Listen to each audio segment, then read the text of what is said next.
Bonjour les amis, c'est Cyril de Lille. Sans religion, l'homme est perdu. Pourquoi?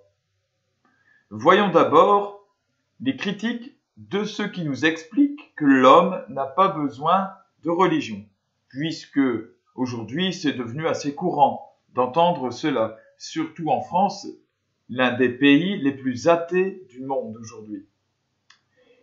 Les critiques qui sont faites à propos de la religion nous expliquent très souvent qu'elle serait en tout cas la cause de nos malheurs, de toutes les guerres et des divisions. Bien. Alors, voyons cet argument-là. Les conflits les plus meurtriers de l'histoire, et vraiment dans une large domination, n'ont rien de religieux. C'est historique. La guerre qui a fait le plus de victimes, ce n'est pas un scoop, c'est la Seconde Guerre mondiale. Il n'y a pas de dimension religieuse dans cette guerre. Ensuite, il y a, à plusieurs niveaux différents, des guerres chinoises. Dans l'Empire chinois, des guerres de pouvoir, des luttes de pouvoir, et là, on a véritablement la principale cause des guerres, qui sont des histoires de pouvoir, entre dynasties chinoises. Après cela, il y a les conquêtes mongoles de Gengis Khan. Toujours rien de religieux. Et puis après cela, il y a la Première Guerre mondiale. Toujours pas de religion. Alors, ces personnes qui critiquent la religion nous disent, mais Dieu est partout. Pour le connaître, il n'y a pas besoin d'une religion et d'une église et d'un lieu pour prier. Il est en chacun, chacun peut le connaître.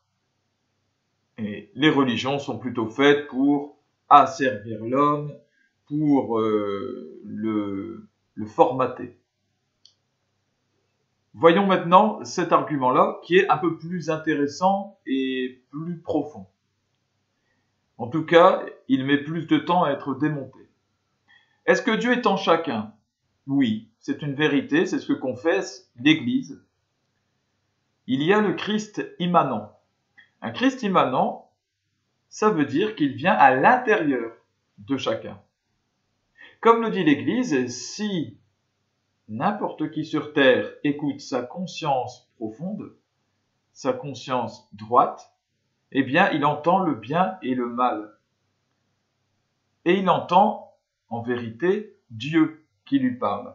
Dieu a mis cette part de lui-même au fond de chacun sur terre, baptisé ou non baptisé, croyant ou non croyant.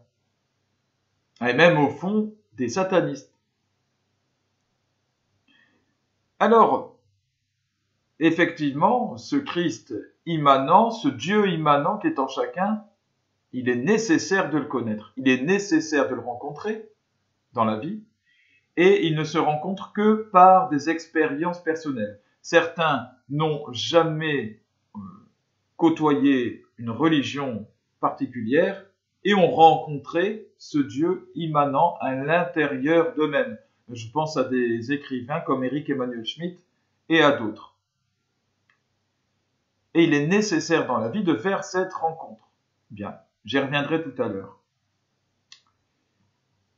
Mais, pour le connaître, ce Dieu, et pour y rester fidèle, eh bien, il nous faut une conscience et un esprit qui restent droits, qui restent attachés à ce Dieu qui nous parle à l'intérieur.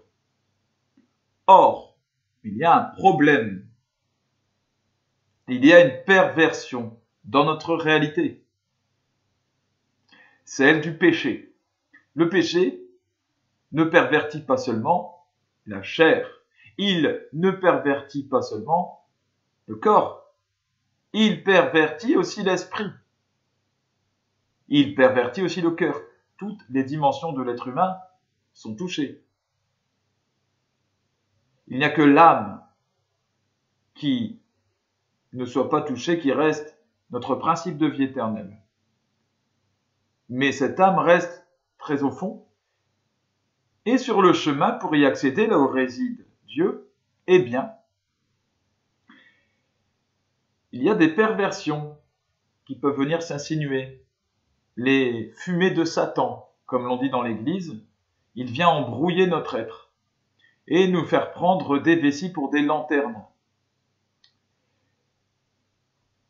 À ce moment-là, eh bien, l'on peut prendre quelque chose qui n'est pas Dieu pour Dieu. L'on peut prendre quelque chose qui ne vient pas de Dieu comme étant quelque chose qui vient de Dieu.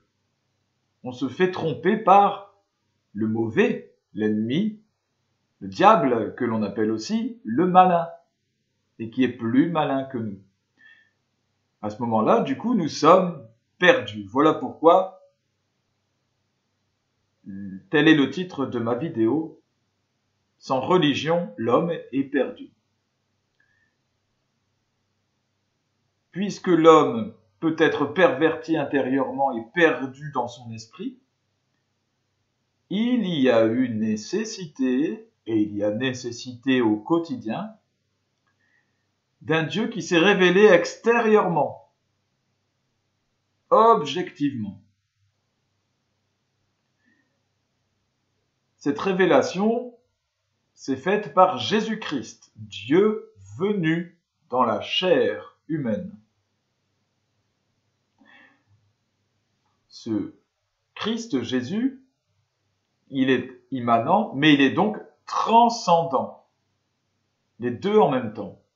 Immanent à l'intérieur de chacun et transcendant, c'est-à-dire tout à fait extérieur à nous et se révélant à nous-mêmes. Il institue, ce Christ, une église et une religion qui a été développée par cette église qu'il a lui-même instituée. Car il était nécessaire que l'homme grandisse aussi par ce moyen extérieur. L'Église développe donc la religion, c'est-à-dire religere, la façon d'être relié à Dieu, aussi d'être en relecture, de se relire soi-même. Ce sont les deux racines du mot religion. Se relire soi-même pour correspondre à ce Dieu qui nous est révélé. C'est par ce biais que nous pouvons unir le Dieu immanent à l'intérieur de nous au Dieu véritable par la religion. Sinon, notre Dieu intérieur immanent est brouillé et nous devient invisible. Nous devenons aveugles de Dieu. La religion fonctionne donc par la prière, par les enseignements, par sa vie communautaire, comme une école. Et j'espère que chacun en a conscience, nous restons à l'école toute notre vie.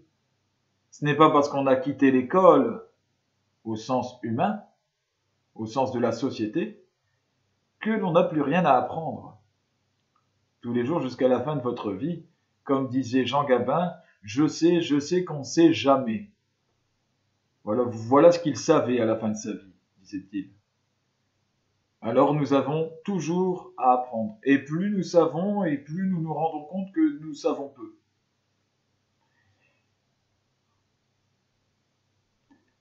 L'école spirituelle par excellence, qui est la religion, nous relie au Dieu unique, nous transforme pour nous conformer à sa volonté, pour devenir saint, entrer au paradis, vivre éternellement. Quel but est plus désirable que celui-là? Que personne ne s'abuse. Il y a deux pièges à éviter. D'abord, comme je l'ai dit au début, j'y reviens, sans la recherche du Dieu immanent, le Dieu qui est à l'intérieur de chacun, la religion est lettre morte.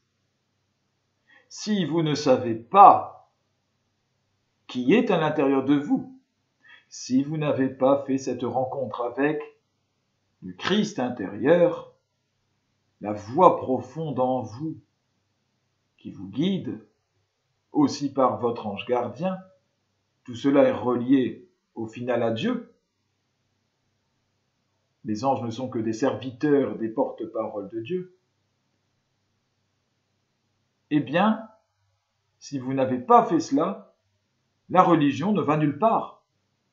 Vous vous contentez de reproduire des gestes sans savoir pourquoi.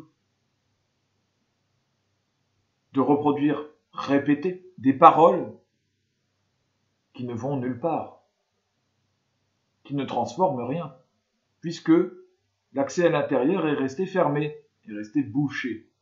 Or, cet accès, il faut l'ouvrir. Cette ouverture, elle se fait la plupart du temps par des expériences personnelles qui passent par des souffrances. Sans la souffrance, sans la croix, il est impossible de connaître le Christ immanent, Dieu à l'intérieur de nous. Car alors on ne cherche pas Dieu. Quand on n'a pas soif, on ne cherche pas d'eau dans le désert. Mais c'est lorsqu'on traverse le désert que le soleil tape fort et qu'on a soif que l'on cherche de l'eau et que l'on est susceptible de trouver une eau fabuleuse, une eau qui va nous permettre d'épancher notre soif.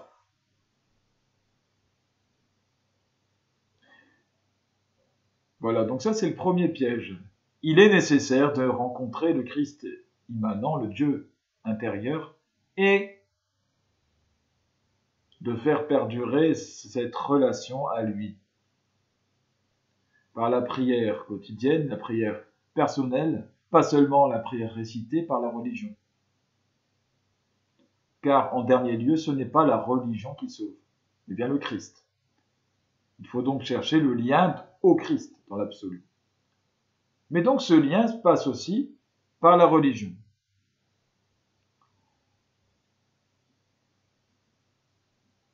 Sans la religion, l'homme commence, doucement, sûrement, à s'admirer lui-même, à ne plus se remettre en question. Puisqu'il n'y a plus d'enseignement extérieur, puisqu'il n'y a plus d'idéal à atteindre, eh bien, on est bien comme on est. Et lorsqu'on est bien comme on est, on n'a plus à se remettre en question. Et lorsqu'on n'a plus à se remettre en question, on s'aime beaucoup, on s'aime soi-même, et doucement, sûrement, on se crée son propre petit Dieu à soi, qui n'est plus le Dieu qui nous sauve. On plonge dans l'orgueil. L'orgueil qui est au final cette volonté de vivre en tant que Dieu dans son propre petit paradis à soi. Ce n'est pas sain, ça ne mène pas au paradis ni au bonheur éternel que chacun de nous est en droit de désirer. Que le Seigneur vous bénisse, bénisse tous vos proches. J'espère que mes paroles vous touchent au plus profond du cœur et donnent les fruits que je désire pour vous, en me faisant serviteur du Très-Haut. Voilà. À bientôt, les amis. Je vous aime.